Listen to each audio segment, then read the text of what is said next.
Bulletin में आपका स्वागत है। मैं हूं आपके साथ अभिलाषा गर्ग। एक नजर हेडलाइंस पर। मुख्यमंत्री ने प्रधानमंत्री Ayushman Bharat health infrastructure mission एवं राष्ट्रीय स्वास्थ्य मिशन की समीक्षा बैठक को किया संबोधित। कहा, प्रदेश में संचालित सभी आयुष्मान आरोग्य मंदिरों में इस वर्ष तक प्रमुख 12 सेवाएं मिलना किया जाए सुनिश्चित। मुख्यमंत्री ने सिविल सेवा परीक्षा में राजस्थान के चयनित अभ्यर्थियों का सम्मान कर दी बधाई। कहा, प्रधानमंत्री श्री नरेंद्र मोदी के विकसित भारत के लक्ष्य को साकार करने में चयनित प्रतिभाओं का होगा अहम योगदान। उप मुख्यमंत्री दिया कुमारी के निर्देशन में बाल विवाह मुक्त राजस्थान अभियान हुआ शुरू। अभियान का नया लोगो और थीम सॉन्ग भी किया गया जारी। मुख्यमंत्री श्री भजनलाल शर्मा ने कल मुख्यमंत्री निवास पर प्रधानमंत्री Ayushman Bharat health infrastructure mission एवं राष्ट्रीय स्वास्थ्य मिशन की समीक्षा बैठक को संबोधित किया। इस दौरान उन्होंने कहा कि लू तापघात यानी हीट वेव और गर्मी जनित अन्य बीमारियों से आमजन को राहत पहुंचाने के लिए चिकित्सा विभाग अपनी पूरी तैयारी रखे। जिला कलेक्टर नियमित तौर पर अस्पतालों का निरीक्षण करे। उन्होंने कहा कि राज्य के सभी अस्पताल एवं स्वास्थ्य केंद्रों का पूर्ण रखरखाव किया जाए एवं किसी भी तरह की कमी पाए जाने पर जिम्मेदारों के खिलाफ कार्रवाई की जाए। श्री शर्मा ने कहा कि गर्मी के मौसम में आमजन को बिजली, पानी एवं चिकित्सकीय सुविधाओं की निरंतर उपलब्धता राज्य सरकार की प्राथमिकता है। अधिकारी संवेदनशीलता के साथ पूरे समर्पण भाव से काम करें, जिससे लोगों को किसी भी तरह की परेशानी का सामना नहीं करना पड़े। उन्होंने अधिकारियों को निर्देश दिए कि राज्य में लू से निपटने की तैयारियों के मद्देनजर अस्पतालों में दवाइयां और उपकरणों की हर समय उपलब्धता हो। हीट वेव की स्थिति में नियमित निगरानी रखी जाए तथा चिकित्सालयों में हर समय सभी आवश्यक मेडिकल व्यवस्था सुनिश्चित की जाए। उन्होंने कहा कि प्रधानमंत्री Ayushman Bharat health infrastructure mission के तहत राज्य में पब्लिक हेल्थ केयर के बुनियादी ढांचे को सुदृढ़ कर विश्व स्तरीय स्वास्थ्य सेवाओं को विकसित किया जा रहा है। उन्होंने अधिकारियों को निर्देश दिए कि योजना के तहत प्रत्येक जिले में स्वास्थ्य के बुनियादी ढांचे को विकसित कर आत्मनिर्भर बनाया जाए तथा स्वास्थ्य सेवाओं को मजबूत बनाते हुए महामारियों से बचाव के लिए उच्च स्तर की तैयारी की जाए। उन्होंने कहा कि शहरी आयुष्मान आरोग्य मंदिर के तहत राज्य के शहरी क्षेत्रों में वंचित वर्ग को उच्च गुणवत्तापूर्ण स्वास्थ्य सेवाएं उपलब्ध करवाई जा रही है। उन्होंने अधिकारियों को निर्देश दिए कि विभाग द्वारा इन आरोग्य मंदिर के लिए चिन्हित सरकारी अनुपयोगी जमीन को उपयोग में लिया जाए। मुख्यमंत्री ने अधिकारियों को मुख्यमंत्री आयुष्मान आरोग्य हेल्थ इंफ्रास्ट्रक्चर मिशन के तहत चिकित्सा के आधारभूत ढांचे को मजबूत करने के निर्देश दिए। उन्होंने कहा कि प्रदेश में संचालित सभी आयुष्मान आरोग्य मंदिरों में इस वर्ष तक प्रमुख 12 सेवाएं मिलना सुनिश्चित किया जाए। उन्होंने एम्बुलेंस सेवाओं की समीक्षा करते हुए कहा कि अत्याधुनिक चिकित्सकीय सुविधाओं से लैस करते हुए इनकी नियमित मॉनिटरिंग की जाए, साथ ही एम्बुलेंस की संख्या में भी बढ़ोतरी की जाए। उन्होंने कहा कि अस्पतालों में एक्सरे, सोनोग्राफी एवं डायलिसिस मशीनों की संख्या बढ़ाई जाए तथा इन सभी मशीनों को हर समय कार्यशील रखने के लिए आवश्यक व्यवस्था की जाए। मुख्यमंत्री श्री भजनलाल शर्मा ने संघ लोक सेवा आयोग द्वारा आयोजित सिविल सेवा परीक्षा में राजस्थान के चयनित अभ्यर्थियों का सम्मान कर उन्हें बधाई दी और विश्वास व्यक्त किया कि वे सभी अमृतकाल के योद्धा के रूप में प्रधानमंत्री श्री नरेंद्र मोदी के वर्ष 2047 तक विकसित भारत के लक्ष्य को साकार करने में अपना योगदान देंगे तथा उत्कृष्ट लोक सेवा के माध्यम से हमेशा राजस्थान का नाम देश भर में रोशन करेंगे। श्री शर्मा ने शुक्रवार को मुख्यमंत्री निवास पर आयोजित सम्मान समारोह को संबोधित करते हुए कहा कि हमारी सरकार ने पिछले वर्ष से चयनित प्रतिभाओं के सम्मान की पहल की है।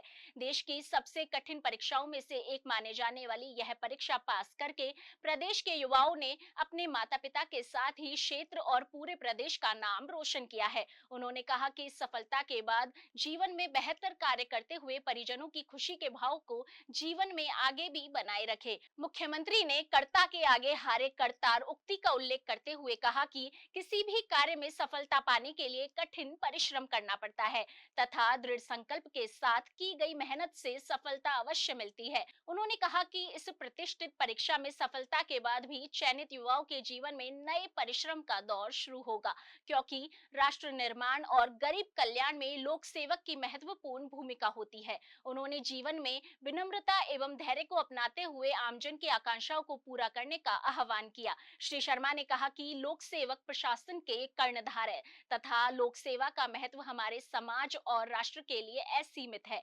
इसलिए लोक सेवकों का नवाचारी होना महत्वपूर्ण है ताकि आम लोगों को बेहतर नागरिक केंद्रित सेवाएं प्रदान की जा सके। उन्होंने आह्वान किया कि हमारे प्रदेश की मिट्टी ने हमेशा से वीरों, विद्वानों और कर्मठ लोगों को जन्म दिया है और अब वे सभी भी अपनी सेवा के माध्यम से गौरवमयी मिट्टी की खुशबू को फैलाए और कर्म भूमि के साथ ही जन्मभूमि से भी जुड़े रहे। समारोह में मुख्य सचिव ने कहा कि मुख्यमंत्री श्री भजनलाल शर्मा की सिविल सेवा में चयनित प्रतिभाओं के सम्मान की इस पहल से प्रदेश के होनहारों को प्रेरणा मिल रही है। उन्होंने कहा कि लोक सेवक के रूप में देश और समाज की सेवा का सौभाग्य चुनिंदा लोगों को ही मिल पाता है।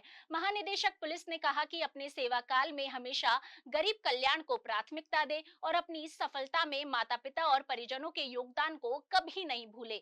समारोह में जयपुर निवासी दृष्टिबाधित मनु गर्ग ने मुख्यमंत्री से संवाद करते हुए बताया कि उन्होंने दृष्टिबाधित होने के बावजूद सिविल सेवा परीक्षा में देश भर में 91वां स्थान हासिल किया है। उन्होंने अपनी इस सफलता का मूल मंत्र अपनी माताजी के इस संकल्प को बताया। वहीं देश भर में 20वां स्थान हासिल करने वाले जोधपुर निवासी त्रिलोक सिंह ने बताया कि लोक सेवक के रूप में वे भारतीय सेना में सेवा दे चुके अपने पिता द्वारा दी गई प्रेरणा को आगे बढ़ाएंगे।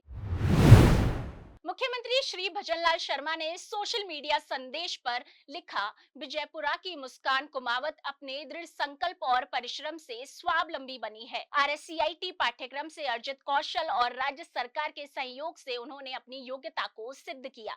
आज राजस्थान की बेटियां न केवल सपनों को संजो रही है बल्कि कड़ी मेहनत से उन्हें वास्तविकता में भी बदल रही है।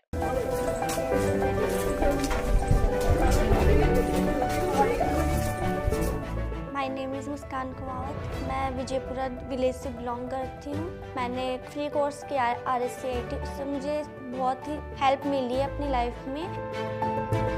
कोर्स में हमें कंप्यूटर्स के बेसिक टू एडवांस पूरा सिखाया गया। स्टार्टिंग फेज में थोड़ी डिफिकल्टीज भी आई, सेल्फ डाउट भी आया। गवर्नमेंट के थ्रू था तो उस वजह से थोड़ा बिलीवेबल था कि गवर्नमेंट के थ्रू है, सही होगा। पे कुछ करना नहीं पड़ा। कोर्स कंप्लीट करने कुछ टाइम बाद में हमें प्लेसमेंट हो गई।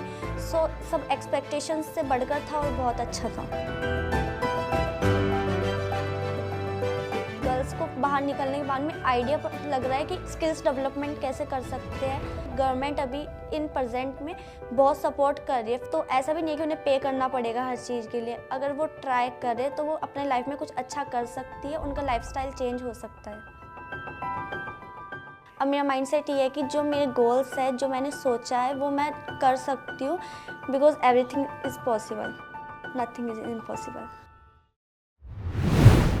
राज्य में बाल विवाह जैसी सामाजिक बुराई को खत्म करने के लिए राजस्थान सरकार द्वारा चलाए जा रहे प्रयासों के तहत उप मुख्यमंत्री दिया कुमारी ने बाल विवाह मुक्त राजस्थान अभियान की शुरुआत की है। उप मुख्यमंत्री द्वारा अभियान का नया लोगो और थीम सॉन्ग भी जारी कर दिया गया है। यह लोगो और सॉन्ग लोगों को भावनात्मक रूप से जोड़ते हुए बाल विवाह के खिलाफ जागरूकता बढ़ाने और अभियान से जुड़ने के लिए प्रेरित करेगा। इस लॉन्च के साथ ही राजस्थान सरकार ने यह स्पष्ट किया है कि हर बच्चे को सुरक्षा, शिक्षा और सम्मान देना उसकी सर्वोच्च प्राथमिकता है। अभियान के तहत सतर्क निगरानी, सामुदायिक भागीदारी और सरकार की त्वरित कार्रवाई को बढ़ावा दिया जाएगा। अतिरिक्त मुख्य सचिव श्री कुलदीप राका ने बताया कि राजस्थान राज्य बाल अधिकार संरक्षण आयोग और बाल अधिकार विभाग की ओर से नागरिकों से अपील की गई है कि यदि कहीं भी बाल विवाह की आशंका हो तो तुरंत चाइल्ड लाइन 1098 या महिला हेल्पलाइन 181 पर जानकारी दे। आपको बता दें कि राजस्थान राज्य बाल अधिकार संरक्षण आयोग और बाल अधिकार विभाग के सहयोग से एक राज्य स्तरीय ओरिएंटेशन कार्यशाला भी आयोजित की गई, जिसमें बाल कल्याण समितियां, बाल संरक्षण इकाइयों, शिक्षकों, पुलिस अधिकारियों और सामाजिक संगठनों सहित 400 से अधिक लोगों ने भाग लिया। उक्त कार्यशाला का समापन बाल अधिकार विभाग के अतिरिक्त मुख्य सचिव श्री कुलदीप राका की उपस्थिति में शपथ ग्रहण के साथ हुआ। इसमें सभी ने बाल विवाह को रोकने और हर बच्चे को सुरक्षित भविष्य देने का संकल्प लिया। जिस बुलेटिन में आज के लिए इतना ही, फिर होगी आपसे मुलाकात। तब तक के लिए नमस्कार।